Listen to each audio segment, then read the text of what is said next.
Sebelum lanjut ke videonya, admin mau memberitahu, kalau lebih dari 90% penonton Jago Ngora, belum subscribe. Untuk itu, bagi yang belum subscribe, mohon dukungannya untuk klik tombol subscribe dan nyalakan tombol notifikasinya ya. Biar admin lebih semangat upload videonya.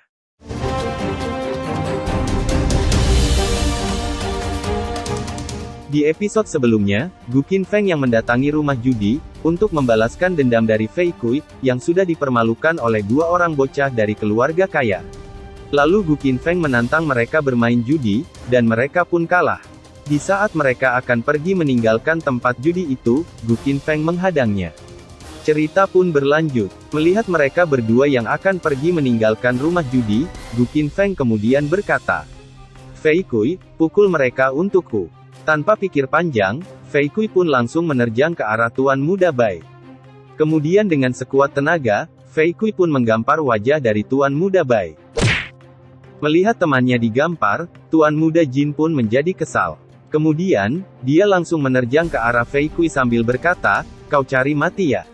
Melihat Tuan Muda Jin menerjang ke arah Fei Kui, Gu Qinfeng pun mengeluarkan jurus paralysnya dan berkata, "Akuilah kekalahanmu bajingan." Karena terkena serangan dari Gu Qinfeng, Tuan Muda Jin pun menjadi membeku, dan tidak bisa bergerak.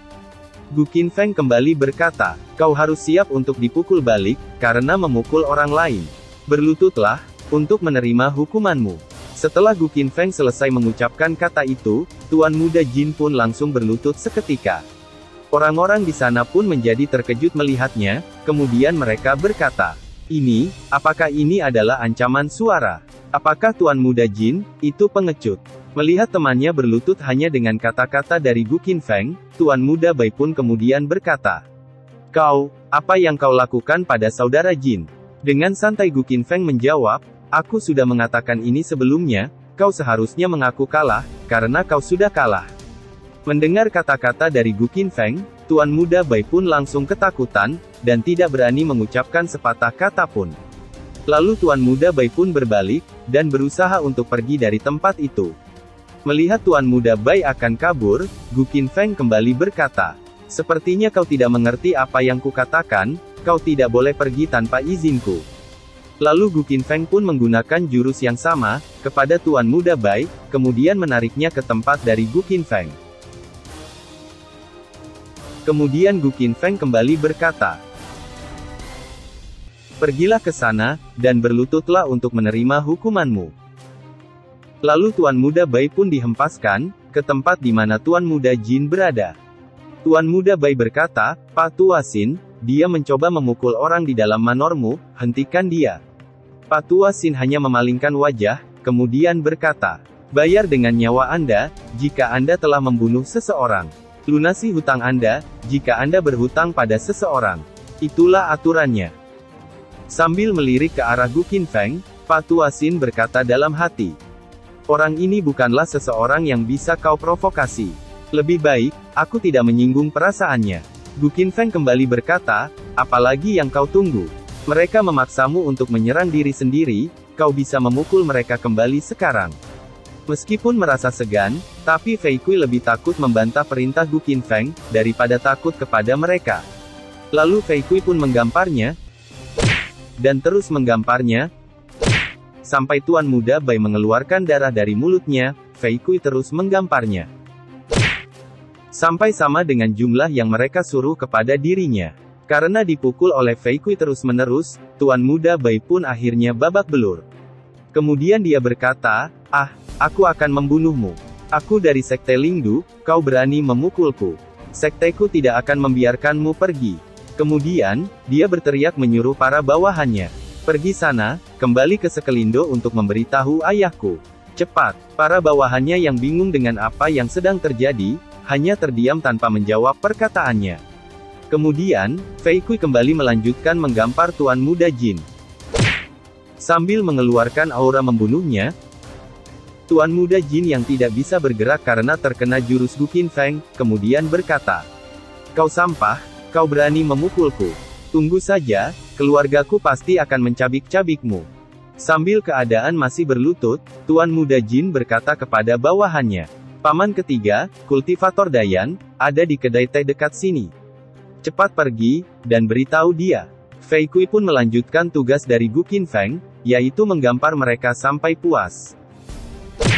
Meskipun mereka sudah babak belur, dan memuntahkan darah, Fei Kui terus saja menggampar mereka. Karena merasa tangannya sudah pegal, karena menggampar mereka dari tadi. Fei Kui kemudian berkata, "Tuan muda, saya tidak bisa melakukan ini lagi." Gu Qinfeng bertanya, "Tapi apa kau sudah puas?" Fei Kui menjawab, "Saya sudah puas tuan muda." Kemudian, Gu Qinfeng kembali berkata, "Kau manajer di sini kan?"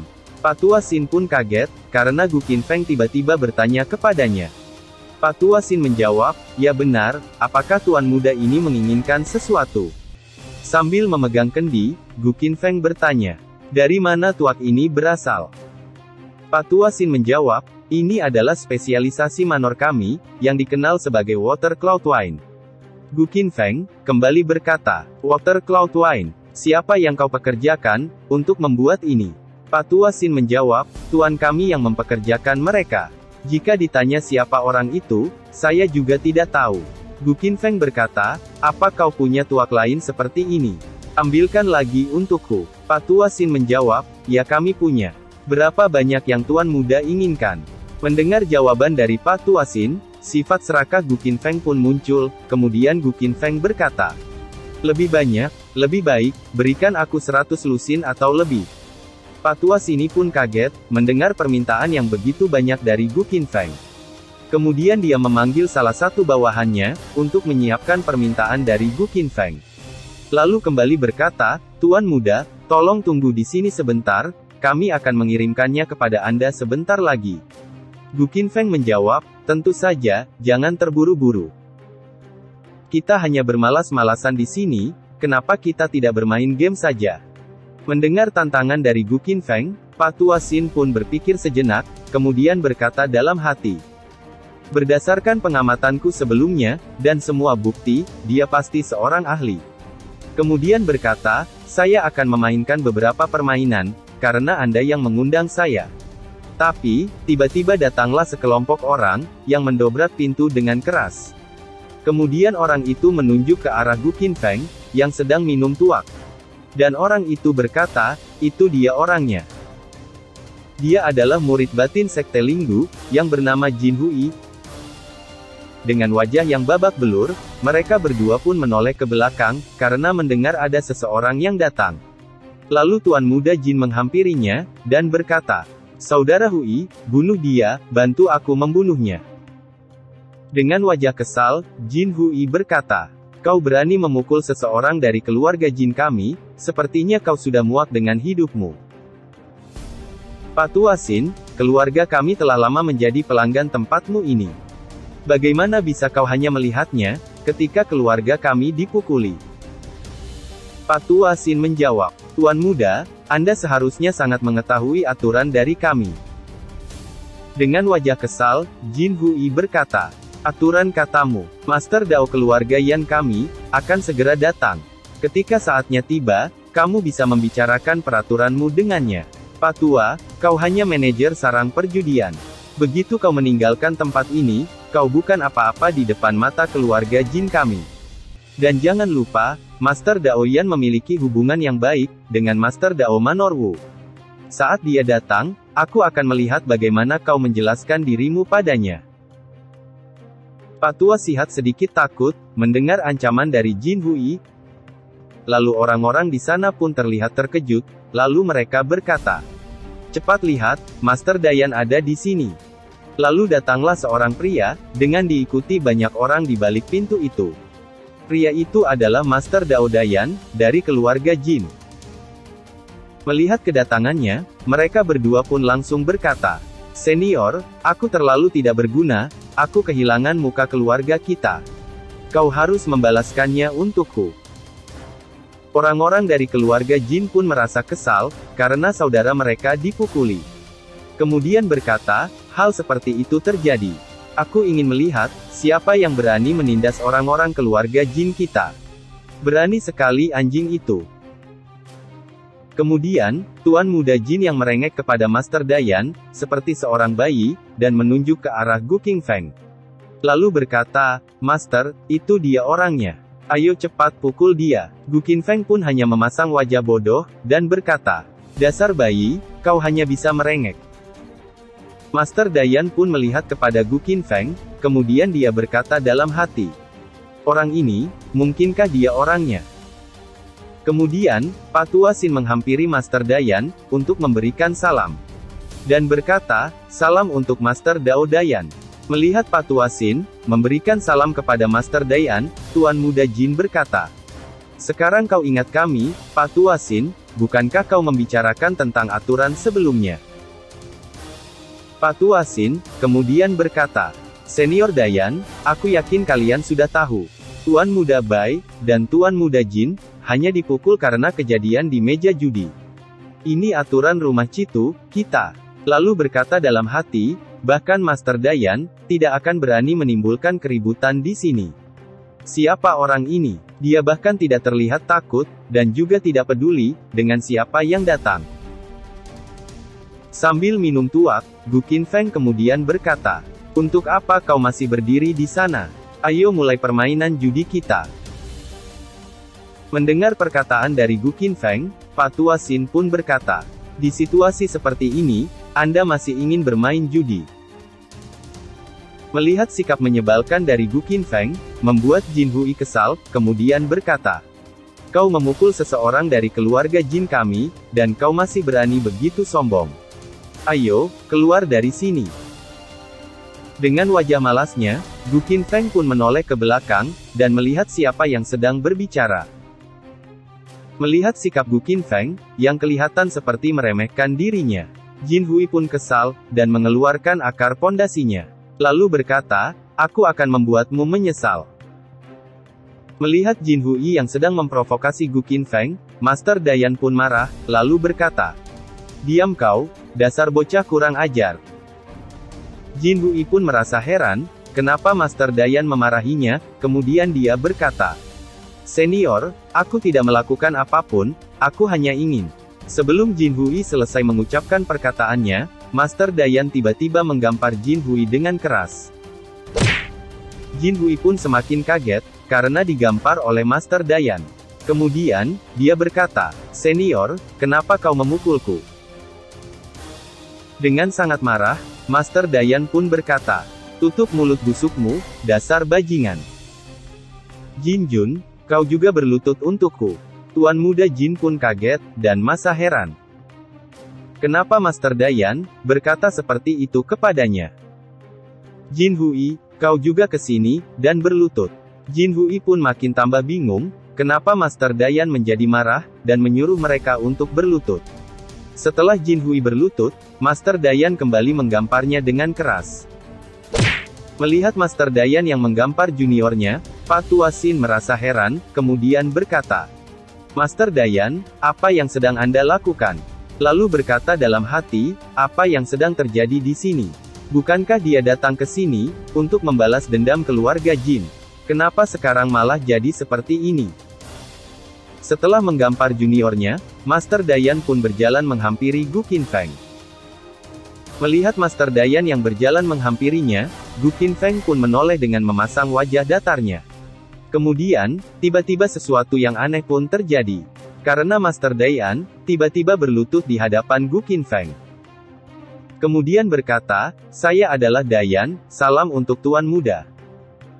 Melihat Master Dayan yang berlutut di hadapan Gu Qinfeng, tentu saja membuat Pak Tua Xin dan Tuan Muda Jin merasa kaget melihatnya.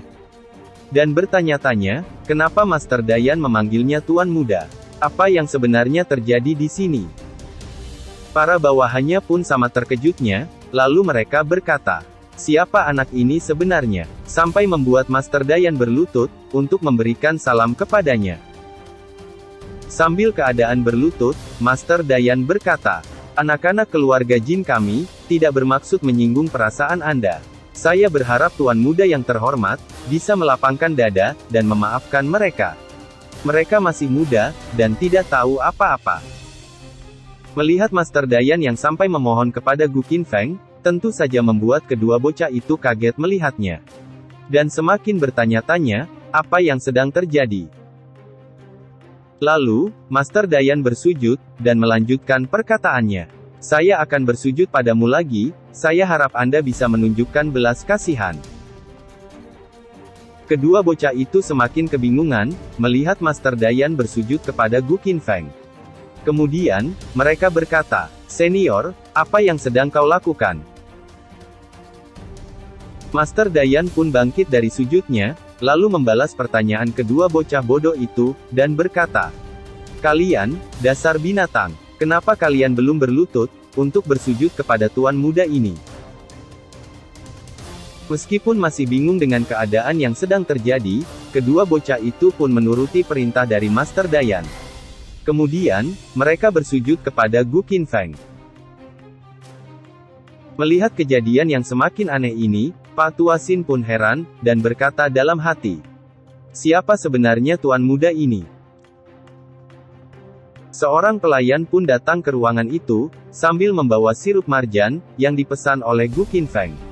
Tentu saja dia pun langsung syok, dan terkejut, melihat pemandangan yang sedang terjadi di dalam. Di mana, orang-orang dari keluarga Jin, bersujud kepada Gu Qinfeng. Gu Qinfeng pun kemudian berdiri, tanpa memperdulikan orang-orang yang sedang bersujud kepadanya. Kemudian, Gu Qinfeng memasang wajah seriusnya, dan berkata, "Fei Kui, kemarilah." Fei Kui pun dengan hormat, menjawab perkataan dari Gu Qinfeng. Kemudian berkata, "Baik tuan muda." Ternyata, Gu Qinfeng hanya mengambil sirup marjan pesanannya, dan menyuruh Fei Kui untuk membereskan tagihan pembayarannya. Fei Kui pun menghampiri Pak Tua Xin, dan menanyakan kepadanya, berapa harga untuk semuanya. "Atau kenapa kau tidak mencatatnya untuk saat ini, tuan muda, kami akan tinggal di sini, selama beberapa hari." Pak Tua Xin menjawab, "Baiklah, saya akan mencatatkan kasbon untuk tuan muda." Kemudian, Gu Qinfeng pun pergi meninggalkan rumah judi itu. Melihat Gu Qinfeng yang akan pergi dari sana, Master Dayan pun berkata, "Tuan muda, tunggu dulu sebentar, Anda jangan pergi dulu. Kuharap Anda bisa memaafkan anak-anak kami, karena menyinggungmu sebelumnya."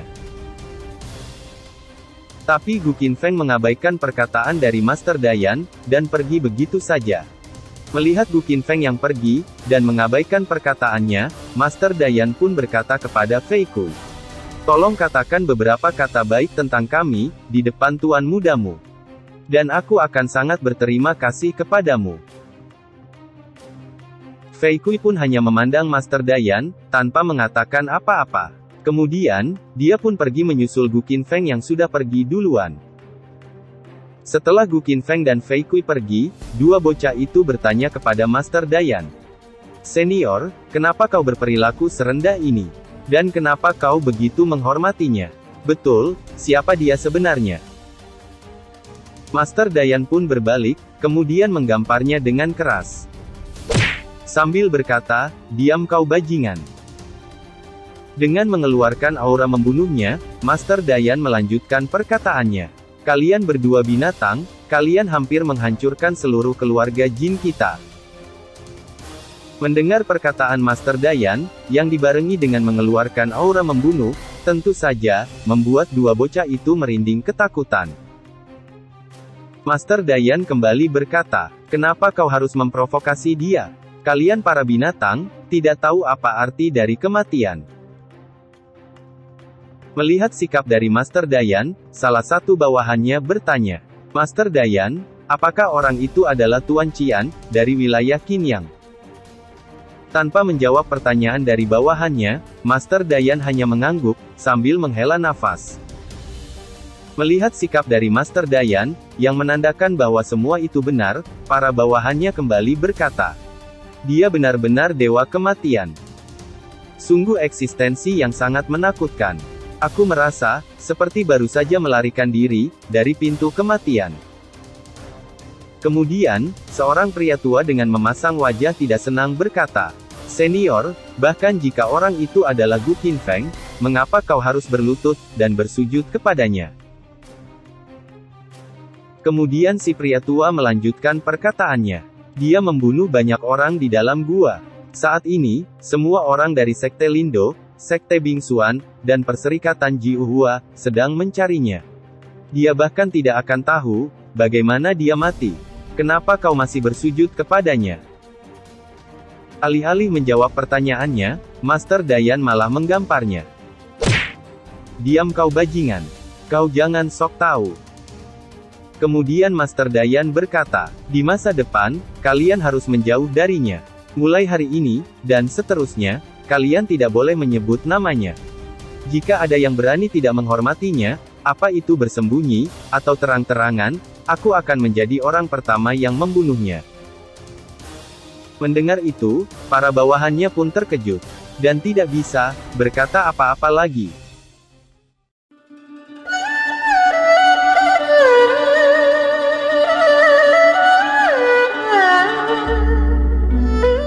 Sementara itu, di Perserikatan Jiuhua, terlihat Wei Qing sedang duduk dan bermain catur sendiri. Terlihat juga, bawahannya, Hui, sedang berdiri di sana. Kemudian Wei Qing menghela nafas dan berkata, siapa yang datang mencariku sebelumnya? Lalu Hui menjawab, saudaranya Morong Fei. Dia datang ke sini lebih awal. Aku sudah memperingatkan mereka, untuk mengikuti perintahmu. Tapi, mereka tidak memasukkan kata-kataku ke dalam hati mereka. Mereka sedang mencari Tuan Qian, akhir-akhir ini. Kemudian Wei Qing berkata, memperingatkan mereka sudah cukup. Itu pilihan mereka, untuk mendengarkannya atau tidak. Aku sudah melunasi hutangku, kepada kepala sekolah Morong. Jika kepala sekolah Morong tidak segera keluar dari pengasingan, aku khawatir keturunannya akan binasa. Sambil memegang batu catur, Wei Qing berkata, bermain api sama sekali tidak menakutkan. Yang menakutkan adalah, orang yang bermain api, tapi tidak tahu bahwa mereka sedang bermain api. Kemudian, Wei Qing menaruh batu caturnya, dengan keras. Wei Qing meneruskan perkataannya. Mereka pikir, Perserikatan Jiuhua setara dengan seluruh dunia. Tapi, itu yang mereka pikirkan. Mereka bagaikan katak di dalam sumur. Yang tidak mereka ketahui adalah, masih ada langit di atas langit. Keberadaan orang itu, bagaikan malaikat pencabut nyawa. Jangankan Perserikatan Jiuhua, bahkan seluruh dunia ini, atau bahkan, surga dan seluruh alam semesta. Dia bisa melampaui semuanya. Kemudian, Hui mengatakan sebuah kalimat isyarat. Tuan muda, katakanlah, apakah menurutmu, dia berhubungan dengan sesuatu, yang itu? Kemudian Wei Qing menjawab, tentang itu, aku juga sebenarnya sangat ingin tahu. Hui kembali berkata, apa yang harus kita lakukan, jika dia benar-benar berhubungan dengannya? Terus, rencana kebangkitannya bagaimana? Mendengar pertanyaannya, Wei Qing pun bingung, untuk menjawabnya. Kemudian, dia mengamuk. Dia membanting meja caturnya, dan berkata, apa yang harus kita lakukan? Aku juga ingin tahu apa yang harus kita lakukan. Kemudian Hui berkata, oh iya. Villa Cisiu akan mengadakan pelelangan dalam 2 hari ini. Dan yang dilelang, adalah benihnya. Bukankah, Tuan Muda sudah menyelidiki juru lelang itu? Wei Qing menjawab, aku memang menyelidikinya. Tapi, sayangnya aku tidak menemukan apa-apa. Aku hanya tahu, itu dilelang oleh seorang wanita. Aku tidak tahu, siapa dia. Aku curiga, dia adalah salah satu orang Cijito. Kemudian, Hui berkata, apakah Anda juga tidak tahu? Sekarang, Leng Yang Qiu punya 1. Tuan Qian juga punya 1. Perserikatan Jiuhua juga memiliki 1. Dan Liu Xiu punya 1. Berdasarkan apa yang Anda katakan, Cijito harusnya juga memiliki 1. Tapi, siapa ya yang memiliki 2 lainnya? Wei Qing berkata, Nyonya pernah mengatakan bahwa jiwa bisa berubah. Kupikir, itu adalah jiwa tiran, yang mencoba memberontak, dan mengganti nyonya kita dengan Leng Yan Qiu. Tapi sekarang, sepertinya semuanya jauh lebih rumit, dari yang kita duga. Bahkan Tuan Qian, sekarang terlibat di dalamnya. Sedangkan untuk jiwa, aku pikir mereka mengadakan lelang ini, untuk memikat pemilik benih lainnya. Hui menghela napas dan berkata, di saat seperti ini, kita masih belum punya petunjuk. Dan, kita juga tidak tahu siapa yang menggantikan garis keturunannya. Apa yang harus kita lakukan, jika terjadi sesuatu yang tidak terduga? Tapi Zuxia dan mereka merencanakan sesuatu. Sebelum Wei Qing menjawab perkataan dari Hui, tiba-tiba datanglah seorang asasin suruhannya. Yang baru pulang dari misi, kemudian dia berkata, "Saya kembali, Tuan Muda." Wei Qing kemudian bertanya, "Apa hasil yang kau dapatkan dari menjalankan misimu?" Asasin itu menjawab, "Ada berita tentang Tuan Qian, dia saat ini tinggal di Villa Chisu. Aku yakin tidak akan lama lagi, berita ini akan menyebar ke seluruh dunia. Saya melihat Tuan Muda keluarga Morong, Sekte Lingdu, dan orang-orang Sekte Bingxuan, bergegas ke sana. Saya melihat mereka dalam perjalanan kembali ke sini." Wei Qing pun terkejut, mendengar laporan dari anak buahnya. Kemudian dia berkata, "Villa Chisu, katamu. Jika aku mengingatnya dengan benar, Liu Piao memasuki Villa Chisu 2 hari yang lalu." Asasin itu kembali berkata, "Liu Xiyu telah tinggal di Villa Chisu selama ini, dia bahkan tampil di atas panggung." Mendengar itu, Wei Qing pun merinding, dan kaget bukan main. Kemudian dia berkata, "Wanita ini, benar-benar sungguh terlalu. Berdasarkan kepribadiannya, dia mungkin akan pergi mencari Gu Qinfeng. Aku sudah memberitahunya, bahwa semuanya cukup berantakan. Tidak bisakah dia, membuatku tidak merasa khawatir? Astaga, astaga naga." Setelah laporan yang diterimanya cukup jelas, Wei Qing pun menyuruh anak buahnya itu pergi. Dan asasin itu pun langsung pergi, menghilang entah kemana, seperti debu yang berterbangan. Wei Qing pun mengajak Hui, untuk pergi menuju ke Villa Chisu. Kemudian berkata, "Hui, ayo kita pergi." Wei Qing kembali melanjutkan perkataannya, "Aku hanya berharap Liu Piao tidak melakukan sesuatu yang tidak dapat diselamatkan. Aku hanya bisa berharap untuk itu sekarang."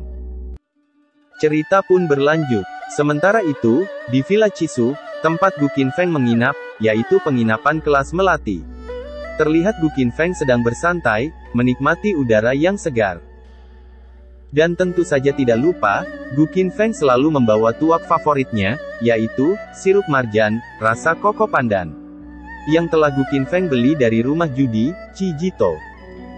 Kemudian, Fei Kui datang menghadap kepada Gu Qinfeng, yang sedang tertidur dengan lelap. Merasa ada hawa kehadiran seseorang, Gu Qinfeng pun terbangun, dan membuka matanya. Gu Qinfeng pun lalu menguap, sambil meregangkan otot-otot di tubuhnya, biar kembali segar bugar. Fei Kui pun lalu menuangkan sirup marjan ke dalam cangkir. Karena, melihat Gu Qinfeng yang sudah bangun. Kemudian, dia memberikannya kepada Gu Qinfeng. Gu Qinfeng pun mengambilnya, lalu mencium aromanya. Kemudian berkata, "Tuak sirup marjan, rasa koko pandan, memang yang terbaik." Kemudian, wajah Gu Qinfeng jadi berubah menjadi serius, kemudian berkata, "Water Cloud Wine, mungkinkah dia adalah..." "Ah, itu tidak mungkin kan ya?" Melihat keraguan dari ucapan Gu Qinfeng, Fei Kui kemudian berkata, "Tuan Muda, apakah Anda ingin saya menyelidikinya?" Gu Qinfeng menjawab, "Menyelidikinya katamu? Lupakan, terkadang lebih baik tidak tahu, dan beberapa orang lebih baik tidak terlihat." Kemudian, Gu Qinfeng merasakan kehadiran seseorang yang mendekat. Lalu Gu Qinfeng menoleh ke sebelah kanan. Ternyata itu hanyalah seorang pelayan wanita, kemudian pelayan itu berkata, "Bolehkah saya bertanya, pria mana yang memiliki nama Gu Qinfeng, dan dipanggil Tuan Qian?" Gu Qinfeng menjawab, "Itu adalah aku, ada perlu apa?" Pelayan itu kembali berkata, "Nyonya kami akan segera tampil, dia ingin mengundang Anda untuk melihatnya." Gu Qinfeng menjawab, "Kenapa dia mau mengundangku, siapa nama tuanmu?" Dengan tersenyum ramah, pelayan wanita itu kembali berkata, "Nama tuan kami adalah Liu Piao." Gu Qinfeng bertanya kepada Fei Kui, "Siapa Liu Piao itu?" Fei Kui menjawab, "Tuan Muda, Liu Piao adalah seorang musisi terkenal, dan namanya sudah terdengar kemana-mana." Gu Qinfeng pun masih merasa bingung, mendengar jawaban dari Fei Kui. Dan berkata, "Dia adalah seorang musisi, katamu?" Fei Kui melanjutkan perkataannya, "Liu Piao adalah seorang penghibur yang luar biasa. Dia mampu mencampurkan emosi jiwanya ke dalam musik. Seakan-akan, itu menjadi satu." Itulah sebabnya, namanya terdengar kemana-mana. Dan dia mendapat julukan, Iblis Darah. Saya juga mendengar rumor yang aneh tentang Liu Piao. Orang mengatakan bahwa, dia suka meminum darah manusia. Katanya, dia suka meminum darah lelaki, dan menghisapnya sampai habis. Sambil membayangkan Liu Xiu, Gu Qinfeng berkata dalam hati, apakah janda yang menggodaku waktu itu, adalah Liu Piao? Kemudian berkata, oh, jadi begitu. Kemudian, Fei Kui berkata, Tuan Muda, berita tentang Anda yang tinggal di sini, sudah menyebar kemana-mana. Saya takut, orang-orang yang mencari Anda, akan melakukan sesuatu yang buruk. Gu Qinfeng menjawab, apa kau takut, aku tidak bisa mengalahkan mereka. Fei Kui kembali berkata, bukan itu yang saya maksud. Yang saya maksud adalah, semakin sedikit masalah, semakin baik. Gu Qinfeng berdiri dari tempat duduknya, kemudian bertanya, semakin sedikit masalah, semakin baik katamu. Fei Kui pun, langsung berlutut. Karena, melihat Gu Qinfeng sepertinya marah. Lalu dia berkata, saya benar-benar tidak memiliki maksud lain dengan itu. Berita tentang Anda tinggal di sini, telah bocor. Karena Anda membalaskan dendam untuk saya. Saya khawatir, saya akan membuat Anda mendapatkan lebih banyak masalah. Melihat Fei Kui yang mengkhawatirkan dirinya, Gu Qinfeng pun langsung menepuk pundak Fei Kui. Gu Qinfeng pun tersenyum, lalu berkata, kau dipukuli karena aku. Jadi, memang seharusnya aku pergi, untuk mendapatkan keadilan untukmu.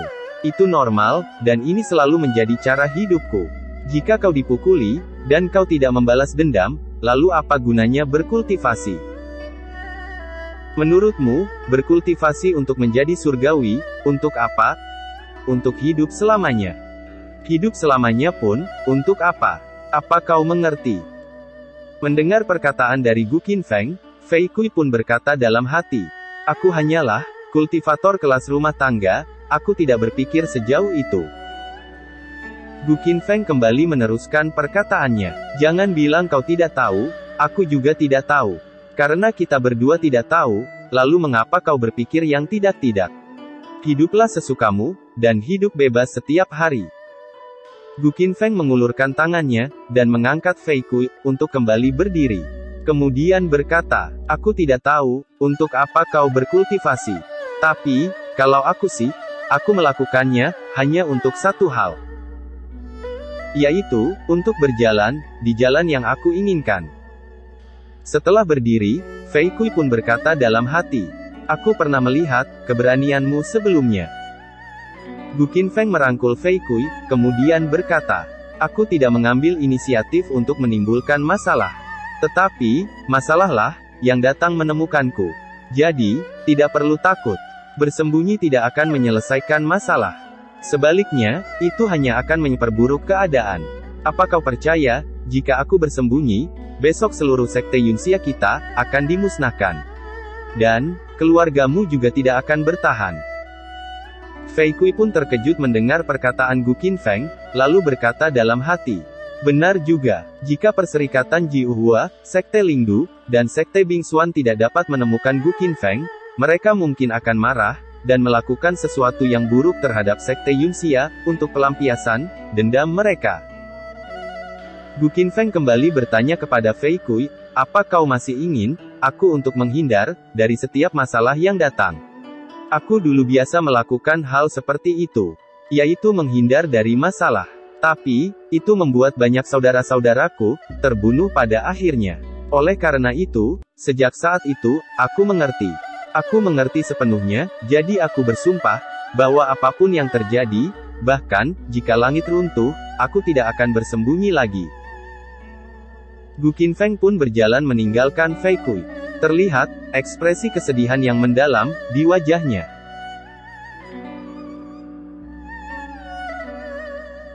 Gu Qinfeng berhenti berjalan, karena melihat Fei Kui masih diam saja, dan berdiri di tempatnya. Gu Qinfeng pun menendang bokong Fei Kui, karena hanya diam saja, seperti anjing yang menunggu dikasih makan. Gu Qinfeng kembali berkata, ayo pergi. Untuk apa kau masih berdiri di sana? Kau tidak perlu khawatir tentang keluargamu, Aku sudah mengatakan kepada Huode, agar membawa mereka ke Sekte Yunxia sebelum kita pergi. Fei Kui pun menjawab, sambil berlutut. Baik Tuan Muda, ayo kita pergi. Kemudian berkata dalam hati, Tuan Muda, melakukannya dengan sengaja, dia sengaja mengungkapkan dirinya. Hanya dengan cara ini, semua orang dan sekte akan aman. Gu Qinfeng berkata, baik, bangunlah. Ayo pergi mendengarkan musik denganku. Cerita berlanjut. Terdengar lantunan musik yang indah, di aula pergelaran musik, di Villa Chisu. Rupanya, itu adalah Liu Xiyu, yang sedang memainkan, kecapi iblis, penggodanya. Para penonton yang hadir di sana pun, menjadi birahi, mendengar lagu, kecapi iblis itu. Mereka berkata, Nyonya, Anda sangat cantik. Lalu, terdengarlah suara langkah kaki. Di arah pintu masuk, aula pagelaran musik. Rupanya, itu adalah Gu Qinfeng, si dewa, pemikat janda, yang datang untuk menghadiri undangan, acara pagelaran musik itu. Para penonton, yang sedang menikmati musik pun, kaget melihat kedatangan Gu Qinfeng. Kemudian mereka berkata, itu Gu Qinfeng, itu dia. Dia mungkin memiliki banyak harta karun, di sakunya. Siapa tahu, mungkin sebentar lagi kita bisa mengambil satu darinya. Tapi, apakah kau masih bisa hidup, sebelum kau bisa mengambil sesuatu darinya? Gu Qinfeng pun, langsung duduk di salah satu kursi, dan mengabaikan ocehan dari para penonton, yang bergunjing tentang dirinya. Fei Kui berkata, Tuan Muda, bagaimana jika saya mendapatkan tempat lain untukmu? Gu Qinfeng menjawab, itu tidak perlu. Tempat ini baik-baik saja, di sini sangat nyaman. Dan sudah terlambat, untuk pindah tempat sekarang. Fei Kui merasa bingung, mendengar ucapan Gu Qinfeng, yang mengatakan, sudah terlambat untuk pindah kursi sekarang. Lalu, datanglah segerombolan orang, dengan wajah yang cukup garang. Mereka masuk ke aula itu, dengan berjalan cukup cepat. Dia adalah, Luo Jinheng. Salah satu dari 9 murid, penerus Sekte Linggu. Seorang kultivator Golden Orb, ranah lapisan pertama. Kemudian, dia berkata, Gu Qinfeng, letakkan pantatmu, tetap di kursi itu. Aku tahu, kau ada di dalam sini. Lalu, dia menunjuk ke arah Gu Qinfeng, dan bertanya, apa kau adalah Gu Qinfeng? Dengan wajah marah, Luo Jinheng, meneruskan perkataannya. Apa benar, kau orang yang membunuh orang-orang dari sekte kami?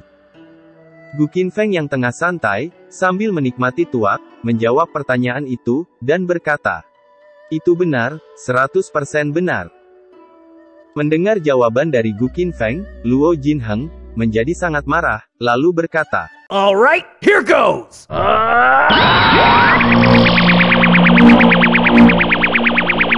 Kemudian, dia mengeluarkan akar pondasinya yang meluap-luap, dan menjadikan suasana menjadi menegangkan.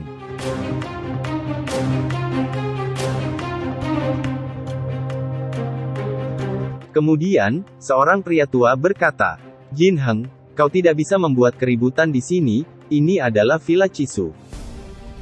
Meskipun kesal, Jinheng pun, akhirnya menghentikan amukannya, dan menarik lagi semua energi spiritualnya. Kemudian, si Pak tua menoleh ke belakang, karena dia merasakan kehadiran dari seseorang. Lalu, datanglah seorang pria dengan dada telanjang. Dia bernama Wen Huayu. Dia adalah murid dalam sekte Bing Xuan, seorang kultivator Golden Orb, ranah lapisan pertama. Kemudian, dia bertanya kepada pria di belakangnya, Guru Ji Hyun, apakah dia Gu Qinfeng? Guru Ji Hyun menjawab, ya benar, itu memang dia. Lalu seorang pria tua lainnya berkata, Huayu, ini tempat Chijito. Kau jangan berbuat sembrono di sini. Sambil menatap Gu Qinfeng, Huayu berkata, kau adalah orang pertama, yang berani menyentuh orang-orang sekte Bing Xuan kami, setelah bencana surgawi. Apa kau tahu, aku mencarimu selama 2 hari, tanpa makan dan tanpa tidur. Gu Qinfeng hanya mengabaikan orang-orang yang datang mencarinya, dan melanjutkan minum tuak kesukaannya, yaitu sirup marjan, rasa koko pandan. Kemudian, orang-orang berkata, apa yang salah dengannya, musuhnya sudah mengepung dia, tapi dia masih bisa tenang. Apa dia berpura-pura baik-baik saja, atau dia benar-benar tidak takut? Sudah, abaikan saja mereka, kita tonton saja acara musik ini, apalagi yang kalian khawatirkan. Kemudian, terdengar suara teriakan yang begitu keras, di arah pintu masuk. Mereka berkata, siapa yang bernama Gu Qinfeng? Di mana Gu Qinfeng? Cepat kemarilah. Mereka adalah orang-orang dari Perserikatan Jiuhua. Dan orang yang berada paling depan adalah Morongsu, yang merupakan kakak laki-laki dari Morong Fei, yang telah Gu Qinfeng bunuh di episode sebelumnya. Kemudian, dia berjalan menghampiri Gu Qinfeng, yang sedang duduk minum tuak. Lalu dia berkata, apa kau adalah Gu Qinfeng? Orang yang dengan kejamnya, membunuh adik laki-lakiku Morong Fei, di gua spiritual. Gu Qinfeng menjawab dengan santai, itu benar, 100% benar. Lalu, kau mau apa sekarang? Morongsu kembali berkata, bagus sekali jika kau mengakuinya. Sekarang, rasakan akibatnya, karena kau berani menyinggung Perserikatan Jiuhua. Saat Morongsu masih berbicara, tiba-tiba, seorang pria berjalan melewatinya, dan menuju ke arah Gu Qinfeng. Dia pun, langsung menggunakan jurus langkah kilatnya, yang sangat cepat. Dan tidak bisa diikuti oleh mata orang biasa. Lalu, dia berdiri di atas meja, dan dia menumpahkan tuak sirup marjan, kesayangan Gu Qinfeng. Kemudian, dia menyerang Gu Qinfeng, dengan pedangnya. Di saat orang itu masih menghunuskan pedangnya, tiba-tiba seorang pria tua meloncat dari belakangnya. Kemudian, pria tua itu menahan pedang yang dia hunuskan, hanya dengan 2 jari. Lalu pria tua itu berkata, maafkan saya, tapi Chijito punya aturan sendiri. Anda harus mengikuti peraturannya, dan tidak boleh melanggarnya. Karena Anda sudah berada di sini. Pria itu berkata, aturan Chijito katamu. Ini adalah wilayah Perserikatan Jiuhua, apakah keluarga Morong kami, harus mengikuti peraturanmu? Kemudian, pria itu mulai mengeluarkan akar spiritualnya, dan bersiap untuk melakukan serangan lanjutan. Karena pria itu mengabaikan perkataannya, si pria tua pun juga mengeluarkan akar spiritualnya, yang berwarna emas. Kemudian, hanya dengan 2 jari, dia mematahkan pedang yang dihunuskan, oleh si pria tadi. Dia pun menjadi marah, kemudian berkata, anjing tua, kau berani mematahkan pedang terbangku. Morongsu menghentikan perselisihan itu, dan berkata, kau, mundur dulu. Pria itu pun menjawab, kakak, jangan halangi aku. Morongsu melanjutkan perkataannya, Perserikatan Jiuhua kami, selalu menghormati perbatasan kami dengan Chijito. Dan si Gu Qinfeng ini, membunuh saudara kami. Dia harus mati di sini, hari ini, tidak peduli apapun yang terjadi. Gu Qinfeng hanya duduk dengan santai, melihat orang-orang yang berselisih, di depannya. Kemudian, si pria tua itu berkata, saya tidak tahu, dendam pribadi apa yang kalian miliki, satu sama lain. Namun, ini adalah villa pegunungan Chijito. Jadi, tidak peduli siapa yang datang ke tempat ini, mereka harus menghormati peraturan di sini. Karena si patua masih bersikukuh dengan peraturannya, Morongsu kembali berkata, oh, dan bagaimana jika aku tidak ingin mengikuti peraturanmu? Si patua pun menjawab, tentu saja peraturan ini dibuat untuk seseorang yang tidak menghormati peraturan. Morongsu pun sangat kesal mendengar jawaban dari pria tua itu. Kemudian, dia berkata, anjing tua, kau pikir kau siapa? Minggirlah untukku. Kalau tidak, kami akan melenyapkan Chijito, sekaligus, bersama dengan Gu Qinfeng. Si pria tua pun terlihat santai, menanggapi ancaman dari keluarga Morong. Dia hanya berkata, ho. Di tengah perselisihan yang terjadi, tiba-tiba seseorang datang, dan memberikan tepuk tangan. Seolah-olah, dia sedang menyindir seseorang. Dia adalah, tuan muda pertama, Villa Chisu, yang bernama Wuhan. Kemudian, dia berkata, luar biasa, sungguh luar biasa, kau ingin memusnahkan Chijito kami, bersama dengan Gu Qinfeng. Kau cukup sombong juga ya. Morong Li, Bukan berarti aku merendahkanmu, jangankan kau, bahkan keluarga Morongmu, dan juga perserikatan Jiuhuamu, tidak akan berani mengucapkan kata-kata itu. Ayah leluhur Chijito kami, adalah raja. Dia bahkan, berani memusnahkan surgawi. Apalagi, kalau hanya perserikatan Jiuhua belaka. Kau ingin memusnahkan Chijito kami, apa kau telah bicara dengan Bos Sui? Orang yang melindungi wilayah barat laut. Jika bukan karena fakta, bahwa Chijito kami, memiliki peraturannya sendiri. Dan kami tidak mencampuri urusan duniawi. Apa kau benar-benar berpikir, perserikatan Jiuhuamu, masih dapat mempertahankan tempatnya, di sini? Wuhan pun meletakkan kipasnya, dengan keras di atas meja. Kemudian, dia duduk karena merasa haus. Karena, menceramahi para orang bodoh itu. Wuhan pun, melanjutkan perkataannya. Setelah kau memasuki Villa Chisu kami, bahkan jika kau adalah naga, kau harus merunduk di depanku. Jika kau adalah harimau, kau harus berjongkok untukku. Perserikatan Jiuhuamu, tidak lebih dari tikus di mataku. Mendengar perserikatan Jiuhua direndahkan habis-habisan, membuat pria yang diketahui namanya adalah Morong Li, menjadi sangat kesal. Wuhan melanjutkan perkataannya. Sebentar lagi, Liu Xiyu akan tampil. Dan suasana hatiku sangat baik, kalian semua harus tenang untukku. Wuhan menatap mereka dengan tajam, sambil berkata, ini bukan permintaan, tapi ini adalah peringatan. Sambil kesal, Morong Li menatap ke arah Gu Qinfeng, dan berkata, untuk sekarang, aku akan membiarkanmu hidup. Melihat perdebatan itu, Gu Qinfeng dengan santai berkata, kelinci-kelinci saat ini, sangat sombong. Dan sombongnya mereka, jauh lebih keren dariku dulu. Fei Kui yang merasa cemas, berkata, ya ampun, apa Anda tidak takut sama sekali? Sekte Lingdu, Sekte Bingxuan, dan bahkan perserikatan Jiuhua ada di sini. Tiba-tiba, Wuhan menunjuk ke arah Gu Qinfeng, dan berkata dengan nada tinggi. Dan kau, aku tidak tertarik dengan siapa kau, atau urusan apa yang kau miliki, dengan mereka. Aku tidak peduli sama sekali. Kau hanya hidup saat ini, bukan karena kau memiliki banyak wajah. Dan juga, bukan karena kemampuanmu.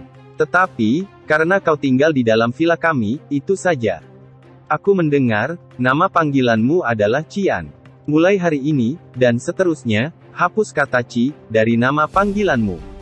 Apa menurutmu kata, Qi, adalah kata yang dapat digunakan, oleh orang sepertimu? Ingat ini, di villa ini aku memiliki kekuatan, untuk menyelamatkanmu. Dan aku juga memiliki kekuatan, untuk membunuhmu. Karena kau bukanlah, siapa-siapa di mataku. Mendengar ancaman dari Wuhan, Gu Qinfeng pun berkata, Fei Kui, tolong beritahu aku. Siapa yang menciptakan nama Qi, ini? Fei Kui menjawab, Tuan Muda, bukankah aku memberitahumu ini sebelumnya? Itu adalah monark, yang menciptakannya. Gu Qinfeng kembali berkata, apa kau yakin, itu Raja Qi Xiao, Gu Tianlang? Fei Kui menjawab, di dunia ini, selain Gu Tianlang, siapa lagi yang bisa menyandang nama monark? Gu Qinfeng berkata, itu tidak benar. Kemudian berkata dalam hati, aku tidak membuat Chijito. Hanya bajingan mana, yang mengambil namaku, untuk melakukan bisnis ilegal semacam ini? Fei Kui bertanya, Tuan Muda, apa yang akan Anda lakukan? Dengan wajah malasnya, Gu Qinfeng menjawab, melakukan apa? Fei Kui kembali berkata, barusan dia menyuruhmu, untuk menyingkirkan kata, Qi. Di depan nama panggilanmu. Saya selalu ingin mengatakan, nama panggilanmu Qian, terlalu spesial. Anda menggunakan nama panggilan ini, hanya akan menimbulkan protes. Karena bagaimanapun juga, itu nama panggilan monark. Di Chijito, mereka selalu menaruh rasa hormat yang tinggi, pada kata, Qi. Meskipun mereka tidak melarang orang lain, untuk menggunakannya. Tetapi, kebanyakan orang tetap menghindarinya. Tiba-tiba, terjadi sesuatu, yang membuat mereka terkejut. Rupanya, itu adalah teriakan para penonton. Mereka menyambut kedatangan Nona Qiu. Nona Qiu pun berdiri, dan memancarkan aura kecantikan, yang membuat siapapun akan tergoda olehnya. Sampai-sampai, orang yang berwibawa seperti Wuhan, yang merupakan tuan muda Villa Chisu, langsung terpikat olehnya, sampai dia mimisan. Dengan wajah birahi, kemudian dia berkata, saya sudah lama mendengar, keindahan Liu Xiu, di wilayah barat laut. Ternyata itu memang benar. Mendengar gombalan dari Wuhan, Liu Xiu pun menjawab. Pria tampan, apakah benar begitu? Dengan kecepatan tinggi, Wuhan langsung menghampiri Liu Xiu, dan berlutut. Kemudian berkata, nama saya adalah Wuhan, ayah saya Wu Xingpeng, pemilik Villa Chisu. Tapi, Liu Xiu hanya mengabaikan Wuhan, yang sedang berlutut memperkenalkan dirinya. Tentu saja, itu membuat hati Wuhan tercabik-cabik. Liu Xiu pun perlahan berjalan menaiki tangga, untuk naik ke atas panggung. Sesampainya di sana, dia pun duduk di depan kecapi, dan mulai memainkannya. Kemudian berkata, itu berarti, kau adalah cucu lelaki tua itu. Wuhan pun menjawab, dengan hormat. Benar sekali Nona Liu Xiu, aku adalah cucunya. Lalu, seseorang datang dan menyapanya. Nona Liu Xiu, lama tidak bertemu.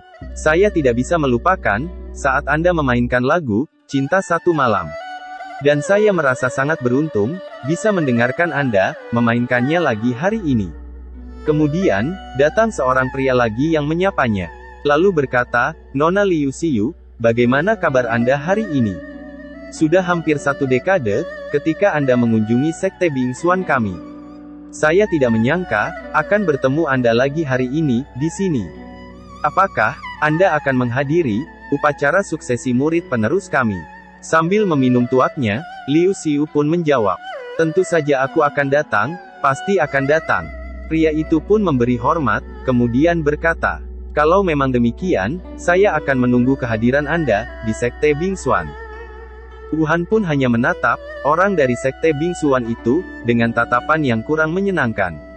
Tidak ketinggalan, Luo Jinheng pun menyapa. Saya adalah Luo Jinheng, dari Sekte Lingdu. Saya sudah lama, mendengar nama besar Anda. Suatu kehormatan, bisa bertemu dengan Anda hari ini. Dan melihat wajah cantik Anda, yang melegenda. Jika Anda merasa nyaman, maukah Anda, datang ke Sekte Lingdu kami, sebagai tamu? Sekte Lingdu kami adalah... Sebelum menyelesaikan perkataannya, Wuhan menyela pembicaraan, dan berkata, kau pikir, kau ini siapa? Apa sekte kecil sepertimu, layak dikunjungi Nona Liu Xiu, sebagai tamu? Mendengar perkataan Wuhan, yang meremehkan Sekte Lingdu, tentu saja, membuat Luo Jinheng, kesal. Mengabaikan perdebatan kecil mereka, Liu Xiu pun, mulai memainkan kecapi, iblisnya. Dengan sangat memukau, jari-jarinya, seperti, sedang menari, di atas kecapi.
Dan membuat para penonton menjadi birahi mendengarnya.